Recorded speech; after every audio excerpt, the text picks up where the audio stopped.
నమస్కారం మిత్రులారా, మీరంతా ఎలా ఉన్నారు? మంచి మానసిక స్థితిలో ఉంటారని ఆశిస్తూ, జీవితం మన కోసం అనే ఈ యూట్యూబ్ ఛానల్ ద్వారా మనం మాట్లాడుతూ ఉన్నాం. అయితే ఎక్కువ మందిని మనం చేరుకోలేకపోతున్నాం. వాళ్ళ యొక్క అభిరుచి మేరకు మనం మాట్లాడలేకపోతున్నామేమో.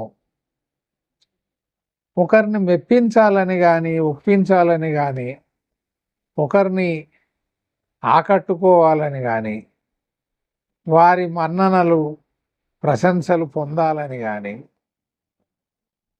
లేదా ఎక్కువ మంది వ్యూవర్స్‌ని సంపాదించాలని గాని మన ఆశయం కాదు.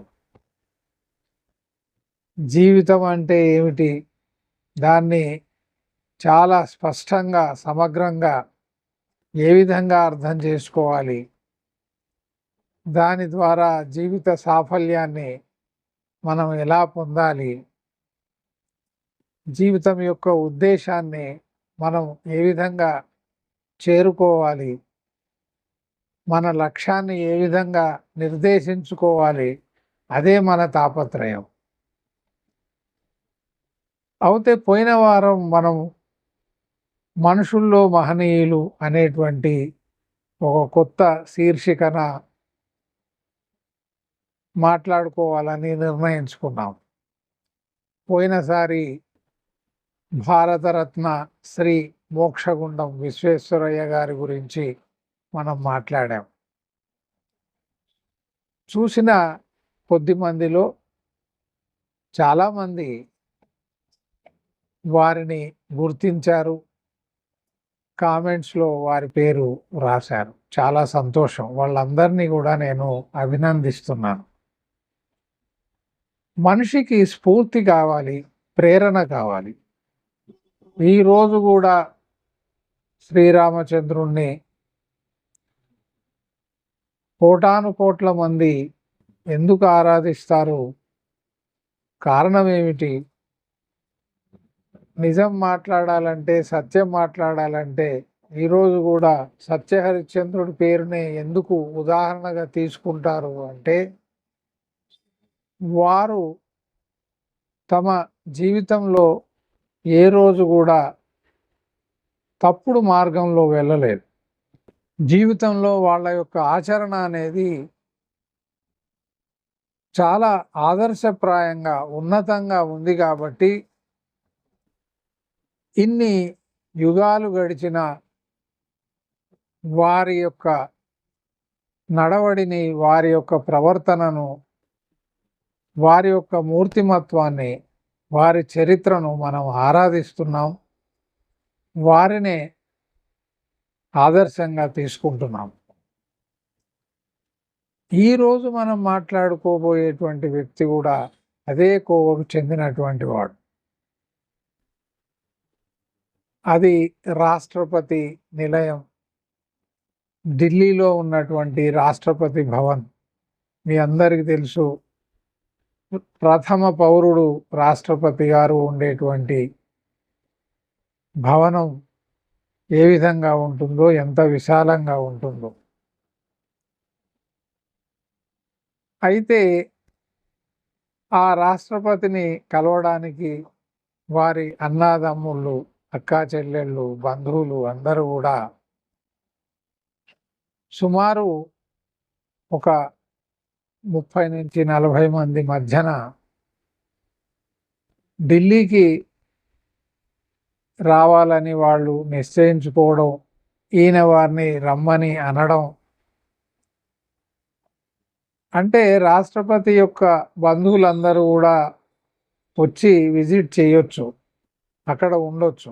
మన ఇంట్లో బంధువులు వచ్చి ఎలా ఉండిపోతారో అదే విధంగా ఉండడానికి అనుమతి ఉంది.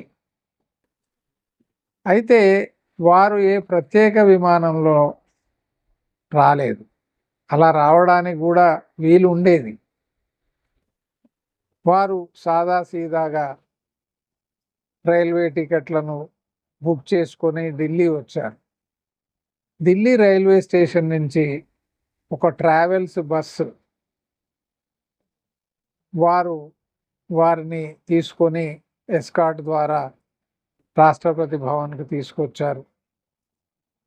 వారందరూ కొంతకాలం పాటు అక్కడ ఉన్నారు.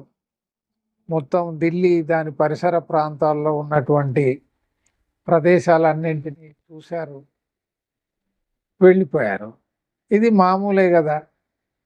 మినిస్టర్ అయినా ప్రధానమంత్రి అయినా ఎవరైనా సరే వారి ఇంటికి బంధువులు రావడం, ఉండడం, వెళ్ళడం ఇదంతా సర్వసాధారణం. మరి ఎందుకు ఈ విషయాన్ని మనం మాట్లాడుతున్నామంటే, ఆ రాష్ట్రపతి గారు తమ యొక్క సెక్రటరీని పిలిచి బంధువులు ఉండడానికి వీలుందా ఈ విధంగా అని అన్నప్పుడు, ఉంది సార్, అలాంటి ప్రొవిజన్ ఉంది అని చెప్పినప్పటికీ ప్రభుత్వ ఖర్చుతోనే వారు ఇక్కడ ఉండొచ్చు, వారు ఇక్కడ ఉన్నటువంటి సౌకర్యాలను అలాగే ఈ పరిసర ప్రాంతాలను సందర్శించడానికి కూడా అనుమతి ఉంది అని చెప్పినప్పటికీ తన యొక్క కుటుంబం అయినప్పటికీ వారంతా అన్నాదమ్ములు, అక్కా చెల్లెళ్ళు ఈ విధంగా ఉన్నారు కాబట్టి, తన భార్య పిల్లలు కాదు కాబట్టి, ఆ విషయానికి వస్తే ఆయనకు భార్య పిల్లలు లేరు. ఆయన వారికి అయినటువంటి మొత్తం ఖర్చును వారిని ట్రావెల్స్ ద్వారా ఏర్పాటు చేసుకున్నటువంటి ఒక బస్సులో మొత్తం ఢిల్లీ దాని పరిసర ప్రాంతాలన్నిటినీ సందర్శించడానికి ఏర్పాటు చేశాడు. రాష్ట్రపతి భవనంలో ఉన్నప్పుడు వాళ్ళకైన ఖర్చు, భోజనం ఖర్చుతో సహా ఆయన భరించాడు. తిరిగి వాళ్ళందరినీ మళ్ళీ రైలు ప్రయాణం ద్వారానే వాళ్ళ యొక్క గమ్యస్థానానికి పంపించాడు. అంటే తన సొంత ఖర్చుతో వారి యొక్క పోషణ, వారు తిరగడానికి ఏర్పాటు, వారి ప్రయాణానికి ఏర్పాట్లన్నీ చేసినటువంటి ఆ మహనీయుడు ఎవరో మీరు గుర్తించండి చూద్దాం. అంటే ఎంత ఉన్నతమైనటువంటి ఆలోచన, ఎంత ఆదర్శవంతమైనటువంటి నడక, వారి ఆచరణ మనందరికి కూడా ఆదర్శం, ఆచరణీయం. ఇలాంటి వ్యక్తులే చరిత్రను సృష్టిస్తారు.